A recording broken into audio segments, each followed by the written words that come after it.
empezaremos a publicar nuestras memorias de nuevo. El primer capítulo, lógicamente, era cuando yo era pequeñito, tenía 3-4 años, y iba en el tren de Llavaneras que ametralló la aviación franquista. Hizo una gran matanza de soldados y de gente. Mi vida en aquel momento yo creo que dependía de un hilo, y el hilo no se cortó. Yo, en broma, digo que los aviadores franquistas habían recibido la orden expresa de, sobre todo, matar al crío, que será muy peligroso cuando sea mayor. Capítulo primero. La tragedia del tren de Llavaneras. Subimos al tren en Calella. Íbamos mi abuela, mi madre, mi hermanito y yo. Yo tenía entonces 4 años y medio de edad. Era un día despejado, de sol y brillante del 21 de julio de 1937. Viajábamos a Barcelona con el fin de que visitaran a mi abuela en la clínica de la Alianza. El tren llegó más que lleno del empalme. Los niños no pudimos sentarnos. Viajamos de pie, cara al mar, a fin de ver la costa. Los asientos del lado de las ventanillas costeras estaban ocupados por soldados, los cuales se gastaban bromas entre sí. Nosotros ya éramos felices viendo el mar y pensando que nos hubiera gustado más quedarnos en el pueblo y corretear por la playa. Pero como éramos muy traviesos y revoltosos, mi madre tuvo miedo de dejarnos solos en el pueblo con nuestras tías, pues eran muchas horas sin controlarnos. Por aquellos tiempos, hacer el trayecto Calella a Barcelona era toda una odisea, pues el tren tardaba entre 4 y 5 horas, y en ocasiones, hasta 6. Había un cielo azul muy limpio y las aguas marinas generaban una suave espuma en la playa y rocas. De trecho en trecho destacaban los búnkers de vigilancia en las playas, y de cuando en cuando soldados o milicianos salían de los mismos para saludar con la mano a la gente del convoy.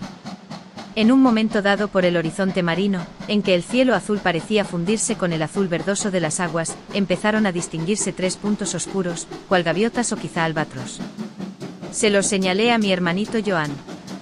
Poco a poco, tramo a tramo, a medida que corría el tren y el reloj, vimos que los 3 puntos oscuros se iban agrandando por momentos y que no eran pájaros de la naturaleza, sino pájaros del aire, pero artificiales. Eran 3 aviones. Nos miramos extrañados, pues nadie del interior del vagón se inmutó ni pareció alarmarse. ¿Serían aviones enemigos o de los nuestros? Al poco rato ya comprendimos que eran cazas, pues los críos era lo primero que habíamos aprendido a distinguir en aquella guerra civil en que estábamos inmersos. Llegó un momento en que perdimos de vista a los aparatos, debido a la marcha del tren y a que los aviones parecían ir en otra dirección a espaldas del mismo. Lo único que recuerdo vivamente fue a partir del momento en que el convoy se detuvo. En la estación o apeadero de Sant Andreu de Llavaneras, o Llavaneras a secas, ya que entonces se habían borrado los santos de todos los pueblos, y los aviones empezaron a ametrallarlo. La gente despavorida empezó a vaciar los vagones como si fuera un globo que se desinflara, saltaban por las ventanas, gritando, llamándose unos a otros, teniendo como música de fondo el ratatatá del repiqueteo de las ametralladoras de los 3 cazas que, al parecer, atacaban uno tras otro siguiendo la longitud del ferrocarril. Creo que nos salvó la vida el hecho de que mi abuela apenas podía moverse a causa de la artrosis, y que tuvimos que quedarnos en el vagón. Un señor nos vio tan desamparados que nos reunió a todos juntos en la parte trasera del coche, detrás de la cabina de los aseos, ya que allí había más gruesos de madera y los aviones atacaban desde la cola hacia la máquina. Arracimados allí, primero mi abuela y mi madre, y mi hermanito Juan y yo detrás. Como si aquel hombre hubiera pensado que en el caso de que una bala atravesara la madera, era preferible que quedáramos vivos los críos. Mi abuela vestía de negro de pies a cabeza y recuerdo que de su espalda yo iba arrancando como pequeñas virutas de madera. Con el tiempo he comprendido que aquellas astillas las generaban los proyectiles al atravesar las maderas del compartimiento, sobre todo del techo y asientos. Ignoro el tiempo que duró el ataque aéreo y la tragedia que se había abatido de súbito en aquella espléndida mañana.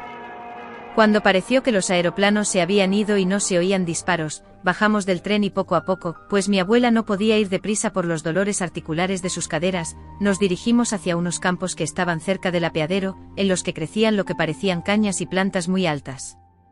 Muchos de los pasajeros se habían escondido allí, esperando que los aviadores no los vieran si volvían. Recuerdo que a espaldas de la estación, en la zona de sombra, estaban alineados muchos soldados muertos, quizá 10 o 12. Pobrecitos. Pensé antes estaban tan alegres y animados y ahora tan quietos e inmóviles. Mi madre también hizo un comentario parecido en voz alta, pobres mares.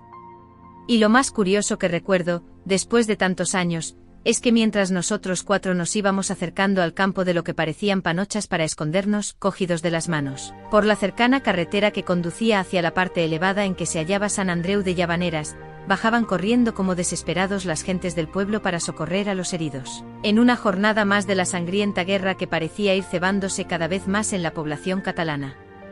No sé si después de tantas vicisitudes seguimos en Barcelona. Tengo la impresión de que volvimos a Calella.